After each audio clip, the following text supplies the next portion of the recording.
नमस्कार. आमच्या यूट्यूब चॅनलमध्ये आपलं सर्वचे स्वागत. आपण नक्षत्र या स्वरूपाची माहिती आज घेणार आहोत. पंचअंग म्हणजे पंचांगामध्ये जी 5 अंग असतात, तिथी, वार, नक्षत्र, योग आणि करण, आपण वेगवेगळी माहिती वेगवेगळ्या वेळी घेतलेली आहे.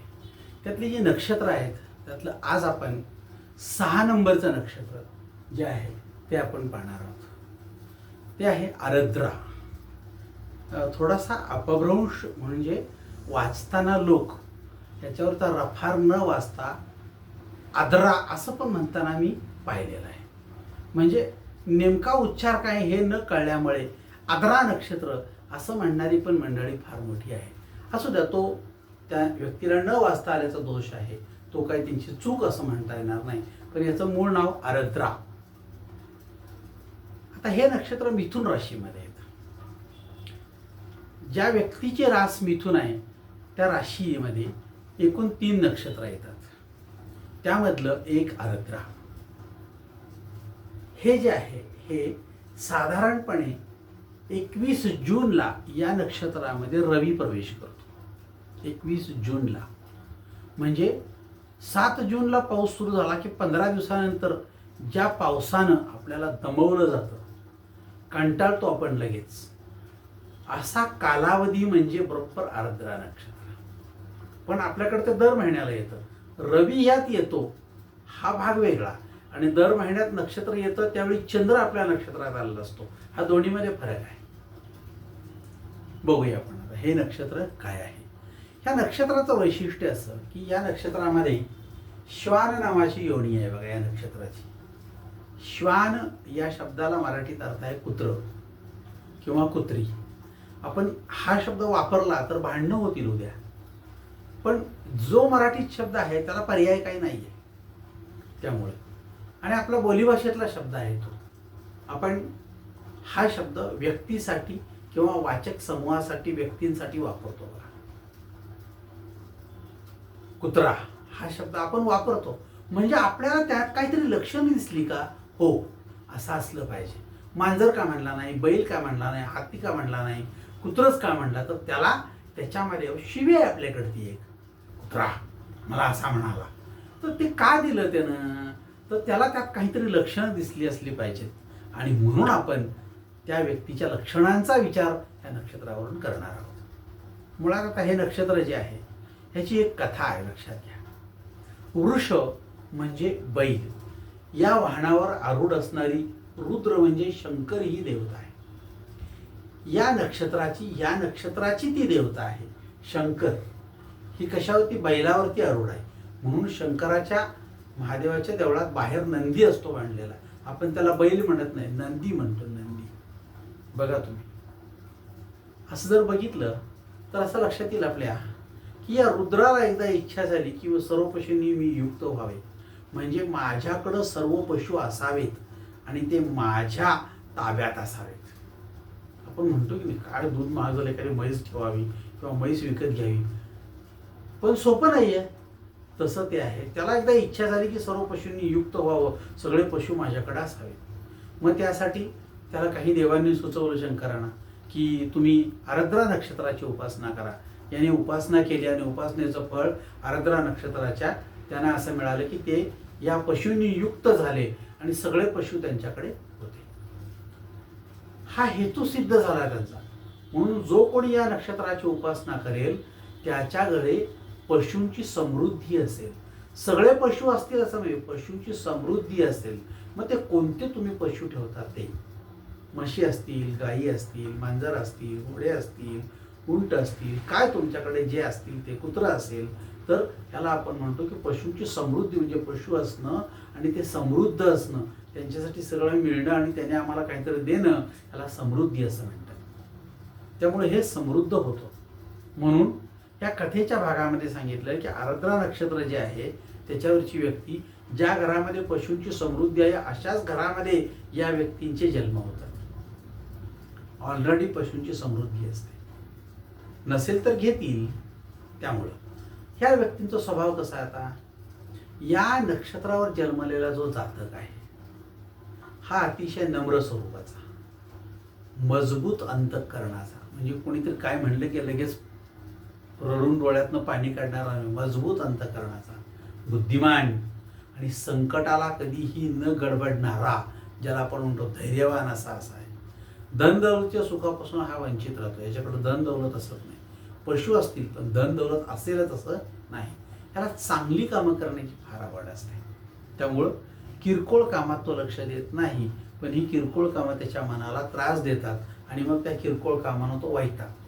मग मोठी कामं करण्यामध्ये याला फार आनंद असतो.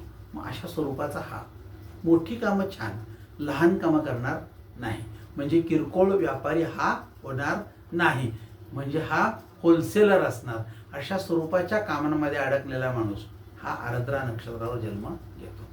आता हे जे नाडी आहे ह्या नक्षत्राची, ही आद्य नाडी आहे. आद्य नाडी म्हणजे काय? कफदोष असणे. ज्या व्यक्तीच्या शरीरामध्ये कफदोष तयार होतात आणि त्यामुळे त्या व्यक्तीला आयुष्यावर कशाला सामोरं जावं लागतं, अशा व्यक्ती ह्या आर्द्रा नक्षत्रावर जन्माला आलेल्या किंवा ज्यांच्या जन्मकुंडलीमध्ये लग्न आर्द्रा नक्षत्राचं, म्हणजे काय तर मिथुन रास आहे पण लग्न आर्द्रा नक्षत्राचं असेल, तर अशा व्यक्तींना या प्रकारच्या दोषाला सामोरं जावं लागतं. मग ह्याची योनी जी आहे ती श्वान योनी असं म्हणतात. म्हणजे कुत्रे, कुत्रा, कुत्री, तुम्ही काय शब्द वापराल तो. आता ह्याच्यामध्ये असं म्हटलं, पण ह्या व्यक्तीमध्ये हे गुण दिसतात का? हो. हळूहळू लक्ष दिलं की आपल्याला ह्या सगळ्या गुणांचा पडा लक्षात येईल. हे गुण तुम्हाला माहिती असणारे सगळे आहेत. ही व्यक्तीमध्ये सगळेच्या सगळे गुण असतात, म्हणून ह्या व्यक्तींना आपण त्या प्रकारचा शब्द वापरला जातो. या व्यक्ती स्वभावात ते गुण दिसतात, ते आपल्याला हळूहळू दिसतात. दिसले तरी बघायची आपल्याकडे क्षमता असली पाहिजे. बघायची क्षमता म्हणजे 12 वाजता सूर्य दिसतो, पण बघायची क्षमता माझ्या डोळ्यात नाही आहे, मी बघू शकत नाही.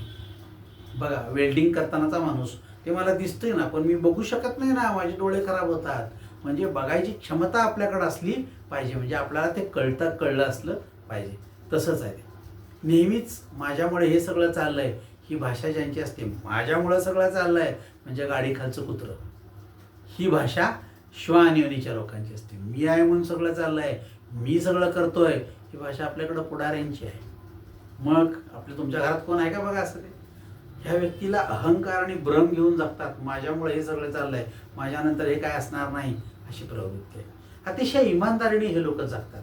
आपलं काम अतिशय प्रामाणिकपणे करतात, अशी यांची वृत्ती आहे, अतिशय प्रामाणिकपणे. पण हे श्वान नेमकं चोराच्या घरी बांधलं जातं. म्हणजे बघा, हे श्वान नेमकं चोराच्या घरी बांधलं जातं.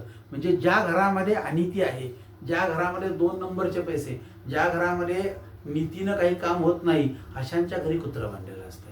मग आता नेमकं ह्याची परिस्थिती काय येते? ह्याची परिस्थिती असते की हा प्रामाणिक आणि काम कोणाचं करावं लागतंय? चोरांच्या घरी. मग असं जर असेल तर ह्याला तिथे काम करणं कसं आवडेल बघा.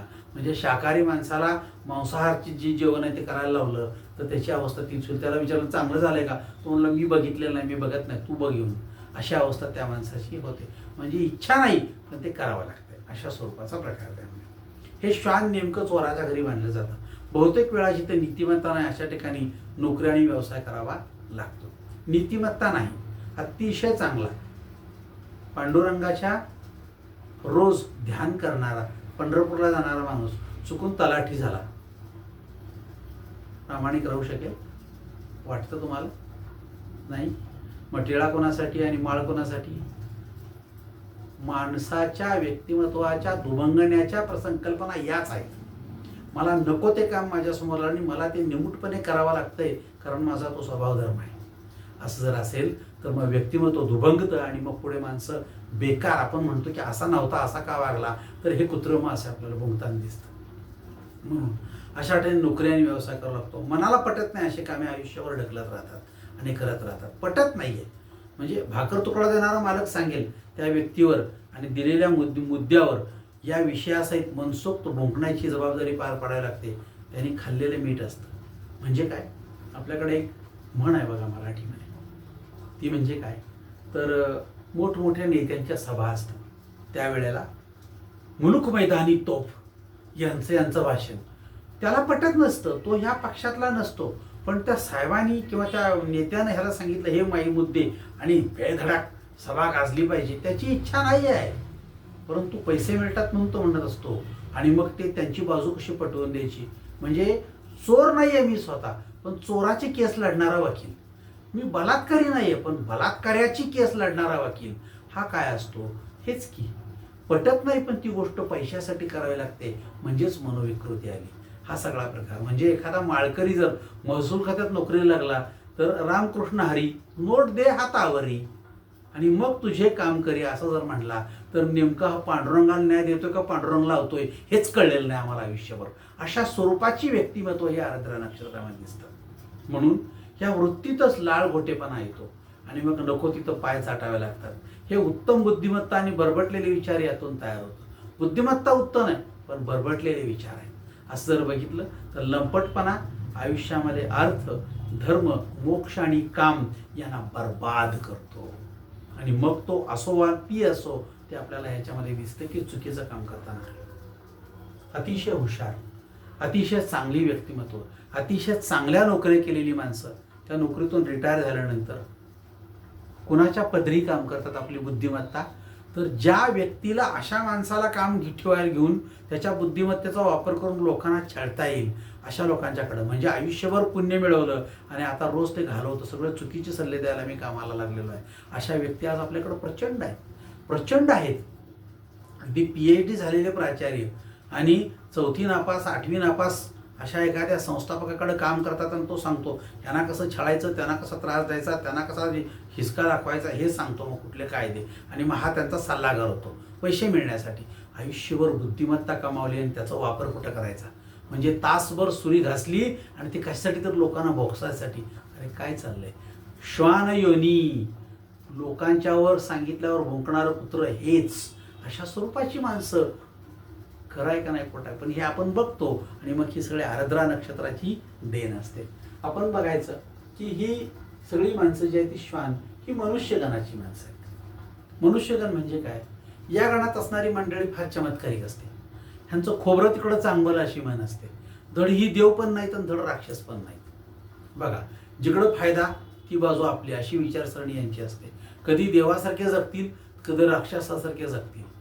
यांची नेमकी दिशा ह्यांना स्वतःलाही कळत नाही आणि लोकांनाही कळत नाही. त्यामुळं आत्ता एका बाजूनं बोलणारा माणूस ह्या बाजूनं भांडणारा 5 मिनिटांनी त्या बाजूनं भांडताना दिसतो. असं का? तर ह्यांचं स्वतःचं व्यक्तिमत्व असं असतं की त्यांना नेमकं काय आहे, नेमका स्वतःचा मुद्दा काय आणि कशावर भांडायचा आहे. सर्वात शेवटी मग म्हणेल की तुमचा भांडण्याचा मुद्दा काय होता, मग आत्तापर्यंत कोणावर भांडला वेड्या? मनुष्यगण. दळ हा देव पण नाही आणि राक्षस पण नाही, दैत्य पण नाही. अशा स्वरूपाची विचारसरणी असणारी माणसं यामध्ये दिसतात आपल्याला. या नक्षत्राचा कृष्णागरू नावाचा एक झाड आहे. आता हे आपल्याकडं फारसं दिसणार नाही. कृष्णागरू या स्वरूपात या झाडाची यांनी पूजा कर म्हणून सांगतात. पण कृष्णा आणि गरू हे 2 शब्द जरी आपण यूट्यूबवर टाकले तर असं आपल्या लक्षात येईल की साधारणपणे एक बारीक बारीक बारीक बारीक असं मोठं फूल असलेलं झाड आहे आणि त्या झाडाला कुठं कुठं कृष्णागरू असं म्हटलेलं आहे या स्वरूपाचं. पण आपल्याकडं फारसं आता ते दिसत नाही. त्याची दान काय? मग त्याचं दान काय द्यावं सांगितलंय? काळी गाय. आपल्याला काय दान देणं शक्य नसलं तर निदान गाईला चारा तरी दान देणं शक्य आहे, बरोबर आहे. अगदीच काळी गाय दान देता आलं नाही तर काळं कापड दान द्यावं, काळी वस्तू एखादी दान द्यावी. म्हणजे काय?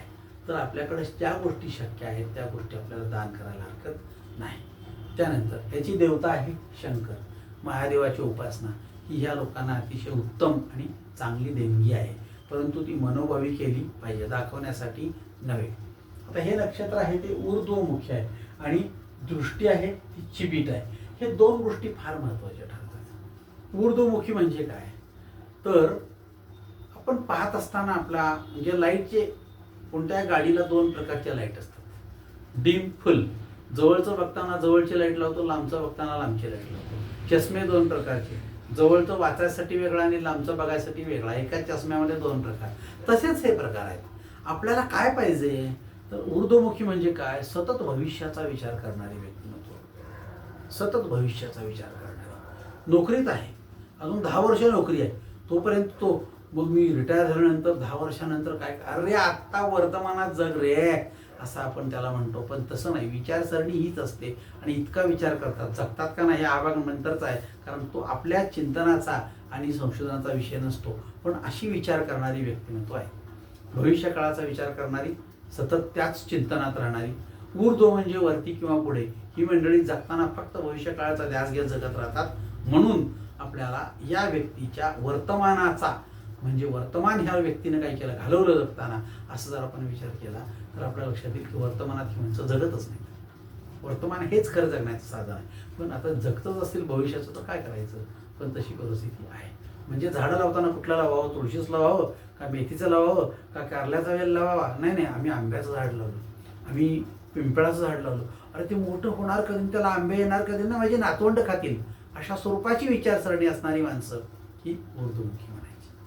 फार मोठा पुढचा विचार करून फार मोठी मोठी झाडं लावून ठेवली. बरं ठीक आहे, चला कुणासाठी, माझ्यासाठी नाहीच, मला उपयोगच नाही, पण त्यांच्यासाठी. मग तू जगतोस का नाही, अवघड आहे. आता दृष्टी यांची चिबीट आहे. चिबीट हा जो प्रकार आहे ते म्हणजे काय, तर ही मतलबी असतात. चिबीट म्हणजे या चिबीट दृष्टीमुळे डोळे चांगले असून पण आपण व्यवहारातले खूप शानपण आलेले असतेच. हे लोक नेहमी सतर्क जगत असतात. सतर्क म्हणजे ज्याला आपण म्हणतो डोळ्यात तेल घालून जगणारी माणसं, यांची वृत्ती मात्र मतलबी असते. मला कोणी फसवले तर त्यांचे खरे नव्हे, सोडणार नाही एकेकाला. मग ही मतलबी म्हणजे कशी, बघा, ऐकायला येत नाही, आजोबांना ऐकायला येत नाही असं वाक्य प्रत्येक घरामध्ये दिसतं. कित्येक स्त्रिया म्हणतात ह्यांना ऐकायलाच येत नाही. ह्यांना ऐकायला येत नाही म्हणजे तिनं सांगितलेलं काम ऐकायला येत नाही. पण तिनं चहा शिल्लक आहे, गरम देऊ काय म्हणलं करून तर एका मिनिटात होय होय आलो म्हणतील. म्हणजे तुझ्या मतलबाचं तुला ऐकायला येतं रे येले का. अशा स्वरूपाची माणसं ही चिबीट दृष्टिकोनाची खूप जागी हे आहे. जरा जर 5 घागरी पाणी आहे तेवढं भरणार काय ऐकवायला नाही म्हणतो. गरम भजी तळलीत, हा द्या की, लगेच तयार आहे खायला. आता ते कसं काय ऐकवायला. तर हा सगळा प्रकार चिबीट दृष्टीमुळे असतो. म्हणजे कानही चिबीट असतात, डोळेही चिबीट असतात. लक्षात ठेवा, हे लोक नेहमी सतर्क असतात. त्यांची वृत्ती मतलबी असते. मला कोणी फसवलं तर त्यांचं खरं नव्हे असं म्हणणारी, पण मी सगळ्यांना फसवत राहतो मात्र मला लक्षात आलं नाही हो, मी चुकून केलं हो, माझ्या लक्षात नाही हो, असं म्हणून सॉफ्ट कॉर्नर घेतात. म्हणजे काय, ह्यांना जर कोणी फसवलं, फाटकी नोट दिली तर त्याचं गळपटी धरतील. पण ह्यानं कुणाला दिली नाही, लक्ष नाही हो माझं, मी मुद्दाम करणार नाही, चुकून झालं. म्हणजे मुद्दाम धक्का मारायचा आणि सॉरी म्हणायचं, यातली ही परिस्थिती असते. मुद्दाम करायचं पण माहीत नाही हो मला, चुकून झाला असेल असं म्हणून ती गोष्ट खपवायची किंवा पाचवायची म्हणतो आपण, ती चिबीट दृष्टिकोनाची लोक आहेत. लक्षामध्ये माफ करावं अशी भाषा वापरायची. ह्याला कोणी फसवले तर चुकीला माफी नाही, ह्याला कोणी फसवले तर चुकीला माफी नाही. पण ह्यानं गावाला फसवलं तर मात्र काय म्हणतो, चुकून झालो, माफ करावं, एवढी बार झालो, पुन्हा म्हणणार नाही हो, अशी गयावया. पण ह्याला कोणी फसवलं तर मात्र त्याची गयावया नाही, त्याला दाखवतोच लगे इंगा, मला फसवतोस, तुला मी कोण वाटलो. ही जी भाषा असते ही भाषा अडचणीची असते. म्हणून आपण म्हणतो की मी कुणाला माफ करणार नाही, पण सगळ्यांनी मला माफ करावं, अशा स्वरूपाची विचारसरणी जर जगत असताना असेल तर त्या व्यक्तीने आपण चिबीट दृष्टी असलेली माणसं असं म्हणतो. ह्यांच्या नक्षत्रांच्या जर आपण बघितलं तर असं लक्षात येईल की राहू हा यांच्या या नक्षत्रामध्ये महादशेमध्ये दिसतो आपल्याला. म्हणजे आरद्रा नक्षत्रावर जर जन्म झाला असेल तर ही 3 नक्षत्र आहेत. आरद्रा, त्याच्या खाली स्वाती आणि त्याच्या खाली शततारका. ह्या 3 नक्षत्रापैकी कोणत्या नक्षत्रावर माणूस जन्माला तर त्याला 18 वर्ष राहूची महादशा बघावी लागते. आणि 18 वर्ष महादशा जी आहे ती नक्षत्र 24 तासाचं. आता 24 तासाला 18 तास, ह्या कॅल्क्युलेशन प्रमाणे किती नक्षत्र भोगलं आणि किती उरलं, किती संपलं तेवढे त्यातनं वर्ष काढायचे. आणि किती जगलो म्हणजे आता नक्षत्र आहे 100 रुपयाचं, 60 रुपयाचं संपलंय तर 40 रुपयाचं, म्हणजे 40% नक्षत्र त्याला लागू राहिलं. या स्वरूपानं आपण ते काढतो. पण जर समजा पूर्ण नक्षत्र असलं 18 वर्षे, राहू म्हणजे काय, तुमचं बाहुबळ, ताकद. मग काही लोकांना ताकदच नसते, काहीही खा, कुठलंही औषध खा, कितीही दूध प्या, किती कॉम्प्लान प्या, काय करा, हे काडी ती काडीच राहते. का तर ह्यांचं राहू हा जो भाग आहे ह्याच्या नक्षत्रावरच्या महादशेत जन्मतात, अंगाला काहीच लागत नाही यांच्या, असा एक शब्द येतो. अंगीच लागत नाही याच्या, कसं अंगी लागेल. राहूच्या महादशेमध्ये जन्म आहे, याची राहूची महादशा चालू असेल तर ज्याला आपण म्हणतो की या व्यक्तीला काही अंगाला लागणार नाही. याचं कारण असं तर साधारणपणे ह्यांची बाहुबळ जे आहे ना ते कमी होतं, याच्यामध्ये बाहुबळच वाढत नाही. त्यामुळे आता ह्यांचे चरणांकर बघितले तर पहिला, दुसरा, तिसरा, सगळा, चौथे 4ही चरण आराधना नक्षत्राचे हे मिथुन राशीत दिसतात. त्यानंतर हा पहिला चरण आहे त्याला कु या शब्दानं नाव येईल. दुसरा चरण आहे त्याला घ या शब्दाला नाव येईल. तिसरा आहे त्याला ग गंगाधर वगैरे नाव येईल. आणि चौथा चरण याला छा. बघा, छान वरून असेल तर छ वरून घेतलं तर चालेल. जुनी जी पंचांग आहेत हे अपडेट झालेलं आहे. जुनी पंचांग त्याच्यामध्ये इथं ग नाव नाही, ग नाव नाही. इथं त्र असतं त्या टाईप व्याय अशा स्वरूपाचं नाव आहे. ते आपल्याला वाचता पण येत नाही कारण ते आपल्या कधी वापरात पण नाहीये. मग त्याचं काय करायचं असं लोक म्हणायचे. तर त्याच्याऐवजी ग घेतलेलं आहे. त्यामुळे जुनी पंचांग जर कोण वापरत असेल किंवा जुनी पत्रिका असेल तर एकदा चेंज करून ती बदलून त्यामध्ये काय नाव येतं ते बघून घ्या. त्यानंतर गुरु शनी, शनी गुरु याचा अर्थ असा 9 धनुरास, मकर रास, कुंभ रास आणि मीन रास याप्रमाणे चरण स्वामी त्यांचे दिसतात आपल्याला. मग ह्या मिथुन राशीमध्ये बुध हा यांचा राशी स्वामी आहे. म्हणजे बौद्धिकदृष्ट्या या लोकांना उत्तम चांगल्या प्रकारे आरोग्य देणारा, चांगल्या प्रकारे बुद्धीचं काय रक्षण करणारा ग्रह यांचा आहे. परंतु तो बुध तुमच्या पत्रिकेमध्ये कसा आहे, नीचेचा आहे का उच्चीचा आहे का अस्तंगत आहे का शत्रू घरात आहे याच्यावरती बुद्धी अवलंबून आहे. त्यामुळं बौद्धिकदृष्ट्या तुम्ही कसे आहात हे नुसत्या राशीवरून ठरणार नाही. तुमचे नक्षत्र कुठलं आहे. आता हे नक्षत्र 2 प्रकारे, म्हणजे चंद्र नक्षत्र असेल तर स्वभावात येणार, पण सूर्य नक्षत्र असेल तुमचं लग्न समजा मिथुन आहे तर तुमचं काय होईल माहिती का, त्याचा परिणाम शरीरावर दिसेल रवी. आणि चंद्र नक्षत्र असेल तर स्वभावात मनात दिसेल आपल्याला. त्यामुळे हे 2 प्रकार वेगवेगळे दिसतात आपल्याला. त्यानंतर आपण जर बघितलं तर लक्षात येईल की इथं हा जो शूद्र वर्ण आहे त्याचा अर्थ असा की शूद्र वर्ण म्हणजे काय, तर व्यक्तीची विचार करण्याची क्षमता असते खालून वर जाते, खालून वर जाते. कोणत्याही व्यक्तीकडे जा आणि काहीतरी मागा, आहे का नाही आठवत नाही पण पाहतो, किंवा जरा सापडलं की देतो असा म्हणणारा एक वर्ग दिसतो. आणि काहीही मागा नाही असा म्हणणारा वर्ग दिसतो आपल्याला. मग पहिल्यांदा न तास पाडा, काही वाटेल ते सांगा. शूद्रवर्ण हा म्हणजे काय, तर चुकीच्या गोष्टींचा विचार पहिल्यांदा आणि उत्तम गोष्टींचा विचार शेवटी करतात, अशा स्वरूपाचा विचार करणारी व्यक्तिमत्व शूद्रवर्ण. मानव वशायना, वश मानव म्हणजे खूप लोकांच्या संपर्कात राहतात पण सगळे लोक माझे आहेत असं म्हणतात. आणि या लोकांच्या संपर्कात राहून सुद्धा ह्या सगळ्या लोकांना माझं आणि टिकून धरण्याची क्षमता या लोकांची असते. काही जरी झालं तर माणूस तुटला नाही पाहिजे, काहीही होऊ दे. माणसातले दोष आहेत म्हणून माणूस पडायचा नाही, दोष दुरुस्त होतील या स्वरूपाचा विचार करणारा म्हणजे काय आहे, तर हा आर्द्रा नक्षत्राचा माणूस. हे आर्द्रा नक्षत्र तुम्हाला असा विचार करायला शिकवतं. आणि वायू तत्वाचा आहे. वायू तत्व म्हणजे काय, वायू हा जो प्रकार जर बघितला आपण तर हा प्राणवायू. प्राणवायू म्हणजे शरीरामध्ये एकूण जे 10 वायू आहेत त्यामध्ये प्राण, अपान, व्यान, उदान, समान असे एकूण 10 वायू आहेत. शेवटचा धनंजय. तर ह्या 10 वायूमध्ये ही जे सगळे वायू आहेत हे नुसत्या आहारानं संतुष्ट होणार आहेत. 10 प्रकारचे वायू आपल्या शरीरामध्ये आहेत. आपल्याला कळत नाही कुठला वायू कुठून आलाय. त्यामुळे मृत्यूनंतर आपल्या सरळपणे वायू कुठून येईल तिथं आपल्याकडे काय केलं जातं, तो वायू बाहेर येऊ नये म्हणून कापूस घातला जातो. परंतु असा एक वायू की जो बाहेरच येत नाही आणि मग माणसाला फुगवतो. त्यामुळे हे सगळे वायू जर बघितले तर वायू तत्वाचा जेव्हा अभ्यास करू आपण तेव्हा कळते की वायूमुळेच आपलं सगळं चाललेलं आहे. हात असा असा असा असा फिरणे हे सगळे वायूचे गुणधर्म आहेत. आणि ह्या वायू म्हणजे आपण बघा कुठली जर गाडी बघितली एसटी किंवा मोठ्या गाड्या तर त्याला एअर ब्रेक शब्द असतो. अतिशय लहान पातळ नळी असते तेवढ्यावरती तेवढी गाडी थांबत असते. इतकं प्रचंड मोठं काम एअर म्हणजे वायू करत असतो. हाच वायू आपल्यामध्ये शरीरामध्ये असतो आणि तोच ते काम करत असतो. त्यामुळं वायू तत्व जे आहे ना आपल्यातलं ते फार मोठं कामाचं आहे. हा वायू संपला की आपण म्हणतो प्राण गेला आणि म्हणजे मग संपलं, दगड झाला याचा.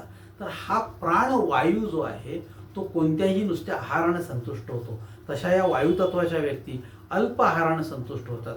वायू अनेक गुणधर्मांच्यावर म्हणजे काय, पदार्थांवरती जातो पण कुठेही आसक्त होत नाही. तिथला तो काय करतो, वायू आपल्याकडं गंध आणतो आणि आपल्याला देऊन परत जातो. जरा पाऊस पडला की बघा मातीचा कसला वास छान, कुणी आणला, वायूनं आणला. माती कुठं, पाऊस कुठं पडला, सुगंध कुठं आला. एखाद्या मोठ्या डबक्याशी धरून जातोय तर नाकाला आपण काय करतो, रुमाल लावून जातो. वायू तिथून इथं आला माझ्याकडे, मी आणला नाही, मी गेलो नाही तिथं, पण तेच एखाद्या बागेतून चाललोय काय फुलांचा वास दरवळलेला असेल. फुलं विकणाऱ्या दुकानाकडून जरी चाललो तरी पाय जोरात झपझप जाऊ वाटत नाही, 2 मिनिटं थांबावंसं वाटतं आपल्याला. हा जर प्रकार बघितला तर हा वायू आपल्याला बांधून ठेवतो, काही वेळेला नाक भरून पळायला पण लावतो. हा पण आपल्याशी संबंध नाही, पण आपल्या जवळ असणारा वायू. तशी ही माणसं आहेत, ही वायुतत्वाची माणसं आहेत. ही कधी कधी समोरच्याला पळवून पण लावतील आणि जवळ पण घेतील. त्यामुळे वायू अनेक गुणधर्मांच्या पदार्थावर जातो, पण कोठे आसक्त होत नाही. तशा या बाबतीत सगळीकडे जातील, पण कोठेही रमत नाहीत, आसक्त होत नाहीत. कुठंच तिथंच बसलोय किंवा अडकलोय असं यांचं होत नाही. कोणाचाही गुण घेत नाहीत आणि आपला गुण कोणाला देत नाहीत. सर्व ज्ञात आहे, मी सर्वांच्या बरोबर आहे, मला सगळं माहिती आहे, पण मी काय आहे कशातच नाही, अशा स्वरूपाची व्यक्तिमत्व जी असतात ती यात असतात. मी सगळ्यांच्या बरोबर आहे. वायू सगळीकडे फिरून जाईल, तुम्हाला सगळ्यात येऊन जाईल, पण तो थांबणार नाही. हा वास तुला दिला, चाललो, चांगला का वाईट बघ, पाहिजे असला घे, नाही तर सोडून दे, तुझी जातीतनं मी चाललो पुढं. या स्वरूपाची व्यक्तिमत्व ही वायुतत्वाची असतात. ही फार दुर्मिळ आणि अनोखी व्यक्तिमत्व असतात. आपल्या नशिबानंच ते आपल्याला मिळायला पाहिजेत. म्हणून ज्या लोकांचा जन्म आर्द्रा नक्षत्रावर आहे ती लोक अतिशय भाग्यवान म्हणावं लागेल. का तर त्या लोकांच्या मधले हे सगळे जे गुण असतात ते गुण त्यांना जर कळले की अरे मी आर्द्रा नक्षत्रामध्ये आहे आणि माझ्यात हे गुण आहेत, तर ते बदलायचा प्रयत्न आपण केला पाहिजे. नाहीतर मग आपण काय म्हणणार माहिती का, की त्या शिव्या खाणार आपण, कुठल्या कुत्रा कुत्री. कारण काय माहिती का, माझ्या नक्षत्रातच हा सगळा काय प्रकार आहे, म्हणजे आपण ज्याला योनी म्हणतो. मग असेल तर आपण प्रयत्न करायचा कमी करायचा. फक्त जगात मानवालाच ती बुद्धी दिलेली आहे की आपल्यातले दोष जे असतील ते कमी करायचे, वापरायचे नाहीत, ठेवून टाकायचे आणि आपण चांगलं जगायचं. प्रयत्न करा. तुमच्यात दोष असतील तर, नसतील तर आनंदच आहे, पण असतील तर प्रयत्न करा. म्हणजे काय, जेणेकरून तुमचं जगणं, तुमच्याबरोबरच्या लोकांचं जगणं आनंदी, उत्साही, छान राहील. प्रयत्न करा. आपल्याला एकदा दोष कळल्यानंतर आपण दुरुस्त करतो, पण दोष कळूनही दुरुस्त नाही करत तर तुमची विचारसरणी चुकलेली आहे. प्रयत्न करा. आवडला असेल तर शेअर करा, लाईक करा आणि शक्य असेल तर तुमचं कुठलं नक्षत्र आहे ते पुढचं नक्षत्र बघत राहा. प्रत्येक नक्षत्रांचे आपण वेगवेगळे व्हिडिओज देत आहोत.